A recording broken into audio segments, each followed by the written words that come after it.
Tampilnya Agus Harimurti, putra sulung Susilo Bambang Yudhoyono yang masih militer aktif dalam pencalonan Pilkada Jakarta, membuat Panglima TNI Jenderal Gatot Nurmantio angkat bicara.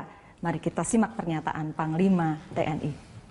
Aturan TNI, setiap anggota militer yang akan menjadi calon peserta pilkada, maka statusnya harus mengundurkan diri dari dinas militer. Kalau prajurit TNI masih aktif, masa aktifnya masih panjang, akan diberikan pensiun dini, sehingga pada saat pilkada dia sudah bukan militer lagi.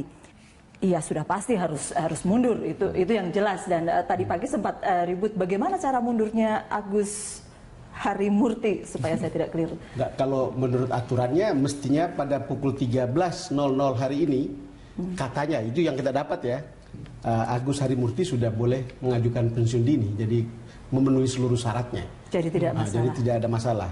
Tetapi begini dong, saya lebih tertarik untuk membicarakan satu hal. Pertarungan 3 poros ini, untuk saya kok ini hoki untuk Ahok. Karena dengan begitu adrenalin orang seperti Ibu Mega pasti fight untuk Ahok.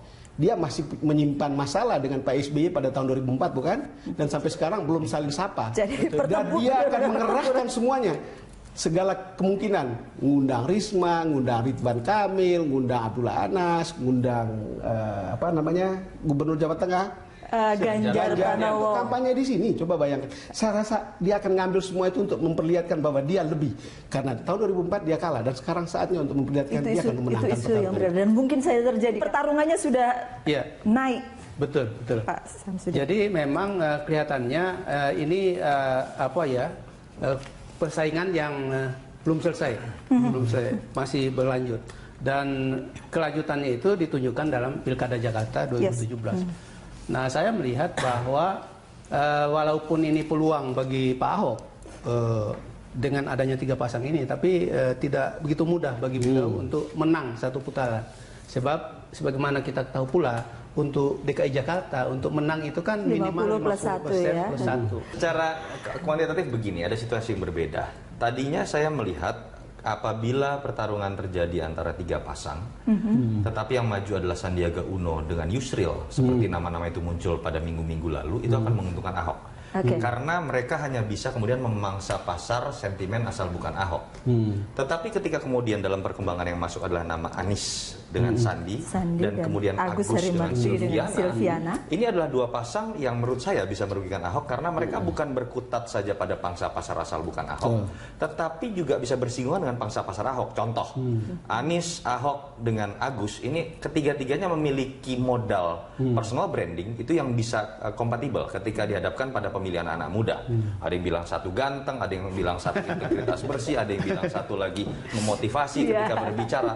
Ini yang menurut saya akan jadi tantangan baru buat Ahok. Jadi ini lawan sepadan, begitukah ya? Ini lawan sepadan, tapi kalau pertanyaan Ahok kemudian jadi cita atau tidak, kalau kita lihat memang orang ini lebih suka bermain adrenalin. Betul kan? Menikmati situasi seperti ini, karena kalau Ahok kemudian bisa menangkan pertarungan dikeroyok oleh 2 orang yang punya pangsa pasar sama dan tokoh nasional, buat orang seperti Ahok, menurut saya pemain adrenalin akan sangat memuaskan kalau bisa menang satu putaran.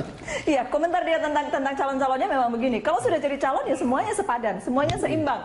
Tidak ada lagi yang lain. Malah lebih banyak, lebih bagus kata Ahok. Ya, kalau saya setuju dengan Ahok, dan menurut saya yang saya setuju dengan Ahok adalah, menurut saya 3 pasangan calon ini not bad lah. Kalau kita bandingin dengan pilkada di daerah-daerah, 3 calon ini oke lah gitu ya.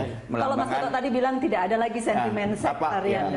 Dan kalau kita lihat orang-orangnya semua nasionalis lah, jelas ya, tidak ada bayangan itu. Udah gitu kebetulan kok namanya semua pakai A ya. Tapi ya buat saya semua pakai A. Buat saya itu ya, menurut saya sebetulnya saya setuju dengan Profesor bahwa ini kalau saya jadi manajer Ahok, saya akan sangat berhati-hati. Kenapa? Karena kita lihat untuk tingkat keterpilihan Ahok untuk seorang incumbent itu rendah sekali. Terakhir itu sekitar 42%. Kita ingat waktu Foke pada posisi seperti sekarang tahun 2012, Foke itu 49% dan Jokowi 7%.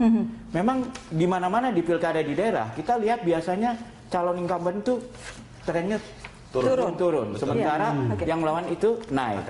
Sehingga ini kalau saya jadi manajernya Pak Ahok, saya akan sangat berhati-hati. Dan menurut saya sebetulnya kemungkinan menang atau tidaknya Pak Ahok ini lebih sangat ditentukan Pak Ahok ketimbang lawannya.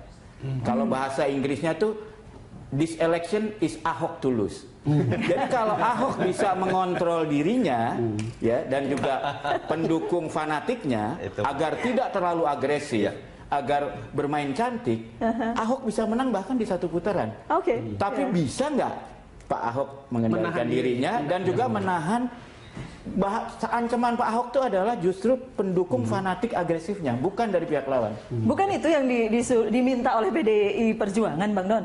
Kan Menahan diri, gitu. Ya betul, menahan diri. Tapi juga tadi Mas Toto bilang, mungkin juga kalau juru kampanye lawan adalah gunakan isu SARA, justru akan terbalik gitu. Jelek-jelekin Ahok juga akan menimbulkan arus balik untuk simpati. Plus minusnya, Pak Samsudin Haris, dengan 3 poros ini? Iya, plus minusnya tentu saja adalah bahwa kompetisi itu lebih indah dilihat ketimbang hanya head to head, hanya 2 pasang gitu. Sebab bagaimanapun kita juga butuh demokrasi yang enak gitu, yang damai. Nah, mudah-mudahan dengan 3 pasang ini isu-isu yang sifatnya sektarian itu tidak muncul.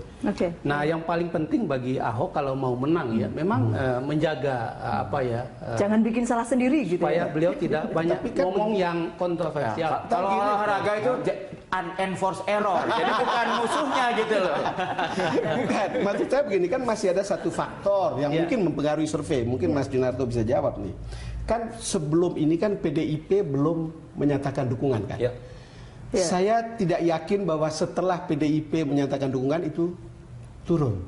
Jadi itu variabel yang mungkin juga akan sangat menentukan rebound atau tidaknya orang seperti Ahok. Jadi kalau lihat sementara ini mungkin gitu. Mesin partainya akan bekerja luar biasa kuat nanti 3-3-nya ini, mau tidak mau. Mesin partai saya pikir tidak menjadi faktor utama, tetap Sekarang ini, partai ID kita sekitar angka 20%. Kalau kita mau cari 2 partai yang masih memiliki mesin politik, memang PKS dengan PDIP. Betul. Dan itu yang tadi menjadi misteri ya, ketika Ahok sudah dinyatakan resmi oleh PDIP, Perjuangan, bagaimana kemudian efeknya secara elektoral dibandingkan dengan survei-survei sebelum kan yang berada dalam posisi Ahok masih menjadi tanya-tanya besar, maju atau tidak oleh PDIP. Tapi saya tadi menarik juga apa yang dikatakan Mas Bambang.